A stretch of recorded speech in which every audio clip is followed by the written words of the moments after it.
We'll go right back to the phones. We've got full lines here. Thank you so much.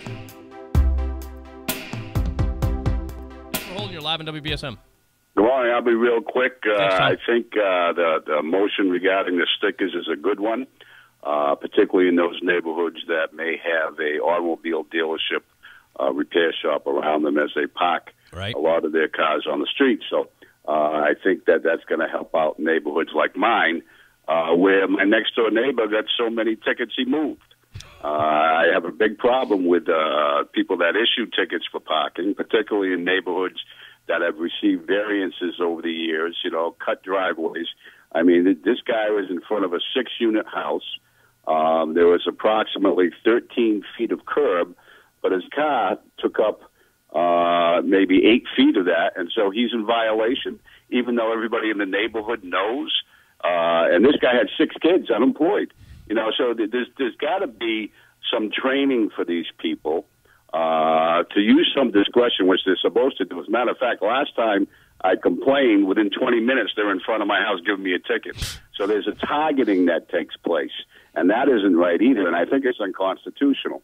So whatever way these people decide to move, we all know is to pay for the bond they took off on the Elm Street garage, and that's unfortunate also. If they would have did proper maintenance for the last 20 years, we wouldn't have a $3 million bill there with the traffic commission had to go out and bond for it. In the past, this money used to go into the general fund, and now they've got their little enterprise fund separating out that money and the money they're going to collect for tickets to pay off the bond rather than go into the general fund, and I think it's a huge mistake. But that's my opinion, and I'm sticking to it. Thanks, Tom. I think there's that's my, if I have an issue with it, my issue with it is that the way it's enforced, the way it's done, and Tom brings up a great point. There are these garages that are parking cars on the street, and something has to be done about that particularly. And again, the city of New Bedford, much like parts of Fairhaven, they weren't designed for the amount of cars that are on the streets now. They just weren't. So that's a problem. If you'd like to join us, you can, 508-996-0500. Good morning. Thanks for holding. You're live on WBSM. Top of the morning to you. How are you, sir? Doing good.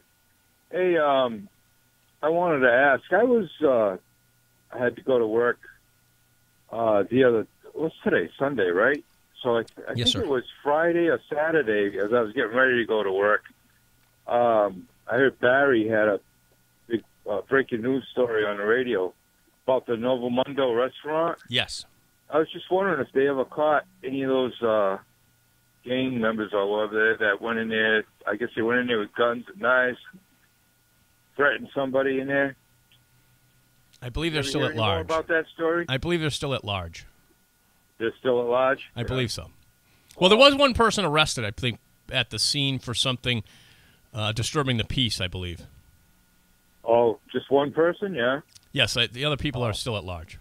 Yeah, he said there was a big gang that went in there with guns and knives and threatened people. Well, that's the story we had here. The original story, how it went down, and it's recorded. Is that one of the city councilors called in? His mother was there. He told our news department that she thought she saw a gun and that there were a bunch of people. And then Taylor called the restaurant owner, and she confirmed it on the record as well. And then it was only later, after the story went, that they retracted the story that they brought to the news department. In other words, we didn't go out and the news that story was literally brought to the news department's attention by people who were there. Not we didn't. It wasn't like Taylor went out trying to chase the story down. Someone brought it to us, and we had. It didn't happen that way. It never happened. It's weird. It's a weird thing. I don't know what happened down there because I wasn't there, but I'm telling you that we had an eyewitness account, and it's recorded. It's recorded what they told us, what they told Taylor in the news department, and then the owner of the restaurant confirmed the version of events where it was gang members, alleged gang members, and there was at least a gun involved and knives involved, and then only later in the afternoon did the two people who had told us that that's what happened later retracted their story. So it's a. So we don't know what happened. It didn't happen. I mean, I know someone was arrested. There was a knife involved. But I like to go to that restaurant. You know what I mean?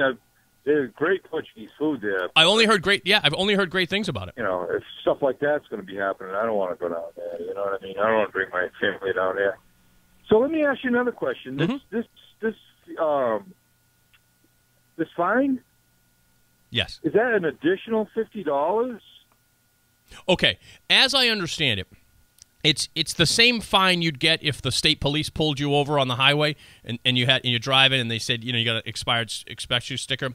It's a $50 fine. It's the same exact fine. It's the same enforcement mechanism. They're just now having the parking meter attendants do it in the city of New Bedford. See, I have a problem with that. Yeah, I do too. You know, I have a huge problem with that. I mean, we're going to have parking attendants start enforcing traffic laws. They're doing it now. I can see enforcing the parking laws, but we're going to start enforcing that. I don't know if you're aware of that or not, but that is considered a moving violation. The inspection sticker. You know that? No, I didn't realize that. So is it surchargeable? Absolutely. A sticker, an outdated inspection sticker, is considered a moving violation. Now, do you know if it's surchargeable? Your insurance company surcharges you. Okay. As a moving violation with a bad inspection sticker. Wow, there's going to be some upset people. Let's say my sticker expires, okay, but I need to get the car fixed, but I really don't have the money right now. So I leave the car parked out in front of my house until I can get the money to fix it. Right. So I'm going to be charged with a moving violation by a parking meter? Yes. Meter maid? Yes. That's correct. I don't find that. I don't know. And it's in effect. It went into effect immediately. It's now the policy. It's the law in New Bedford. That's how they enforce it. Who created this? Who came up with this? The Traffic Commission. The Traffic Commission. Yeah. Wow. Boy, don't they have a lot of power. They have an incredible amount of power. It's amazing people don't realize how powerful the Traffic Commission really is. I would fight. Now, this is just in the city of New Bedford. This isn't throughout the state, right? Right. It's a new. Apparently, there are other municipalities that do it. I don't know any that. I don't know who they are. I heard Fall River, but I don't know. I go over to Fall River quite a bit. It doesn't look like they enforce anything over there. But New Bedford's now doing it, and of course, the money comes back to the city as well. Oh, there you go. Oh, it's. There's the reasoning behind it right there. Just another way to dig into your pockets. So you could, in fact, get a ticket by the city for having an inspection sticker expired, and you could jump in that car, go down a road, and you could get pulled over by either a city cop or a state cop and get another ticket. In theory, I believe so. Well, it's actually. Let's look at it this way. You could say you go into New Bedford. Say you live in Wareham, but you work in New Bedford, or you're just going out to dinner, or you're going to buy something. So you go to work. You park in front of work. And you get an inspection. You get a ticket. You come out. You take the ticket off. You go to pick up some takeout food on the way home at another place. You stop out front, and you get it while you're running in to pick up your takeout food. They whack you again. Now you get another $50 ticket. Double jeopardy, triple jeopardy. Really, as you could see, the thing could go on and on forever. I mean, people should get their car inspected, no doubt about it. But I think that this is going to be a real shock to people. What are we up to now? $30-something, $40 for an inspection sticker? I think so. Something around that. You know, a lot of these things. You know, you have these little electronic problems where your engine light comes on. Right. There's really nothing wrong with the car. Right. You know. But there's some kind of thing that leaves that light on, you don't get a sticker, and then it costs you a fortune to go get it figured out electronically and have it fixed. Absolutely. No, I have actually had that scenario happen to me before. Car was perfectly fine. They just couldn't figure out why the engine light was on. The code or something. No, it's going to be a big problem.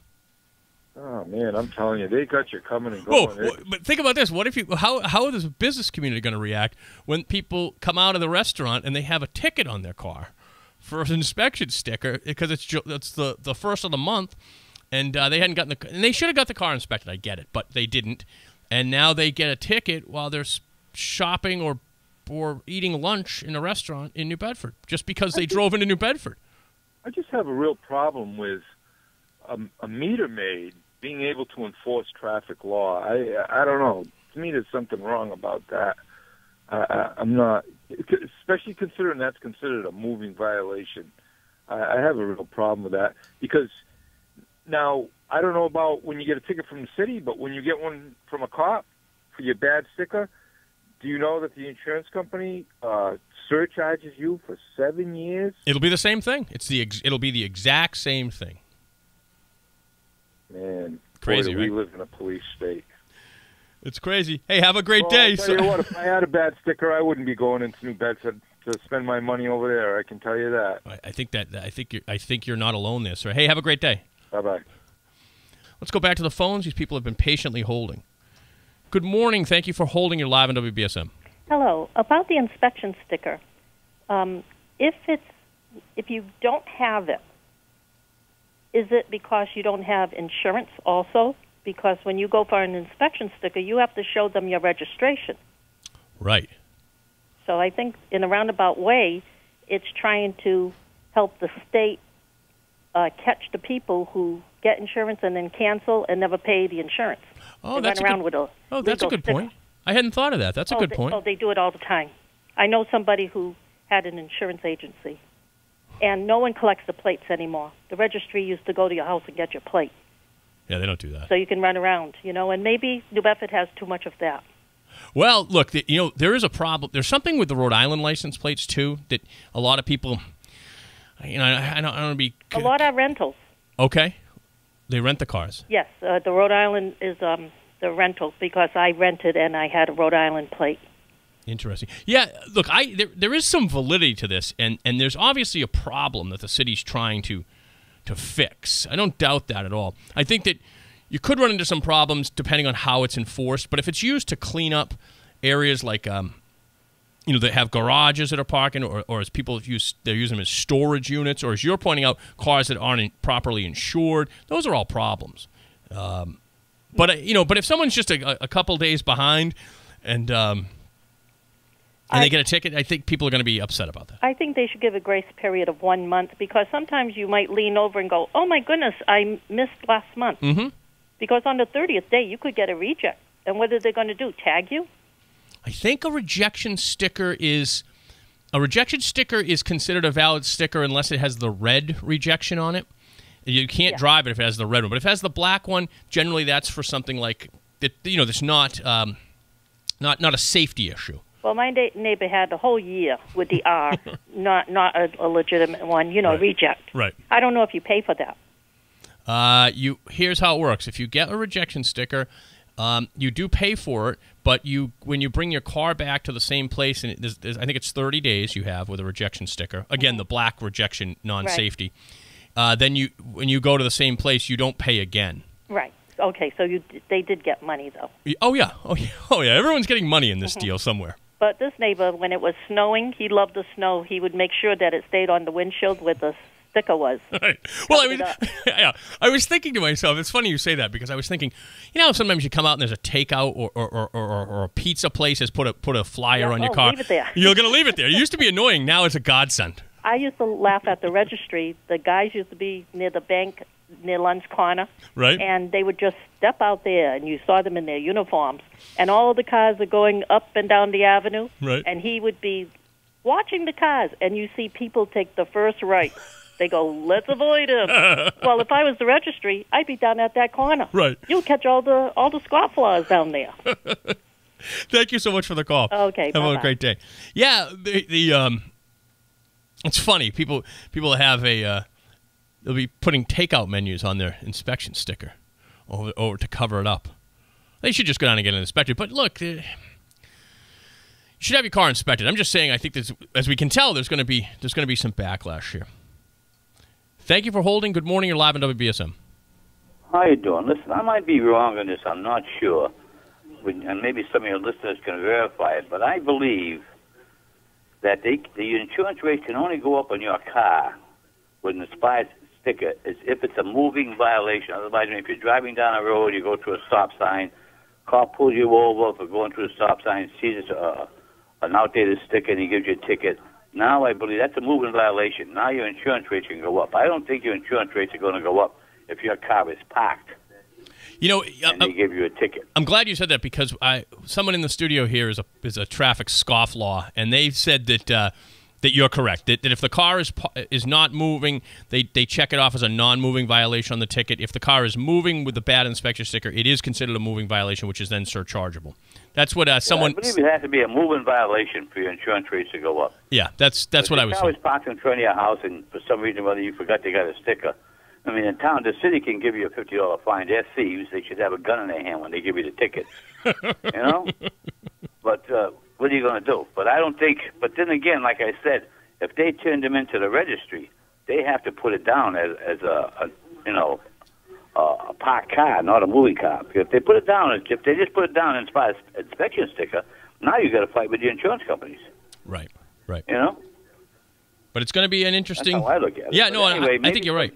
Maybe some of your listeners would know more about that than I do, but I'm pretty sure your insurance rates can only go up on a moving violation, not because your car is parked. You can't jack your insurance rates up.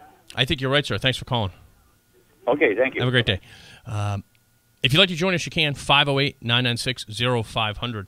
This is quite an issue. It's going to be controversial. It is controversial. Thanks for holding. You're live on WBSM. Well, it is. National Government is a Cancer Upon Society Day. Announce who you are, please. Ferris Freud calling from Myrtle Beach, South Carolina. Thank you. We have the Sunday morning brunch listening room here. Today at the place called the International Club,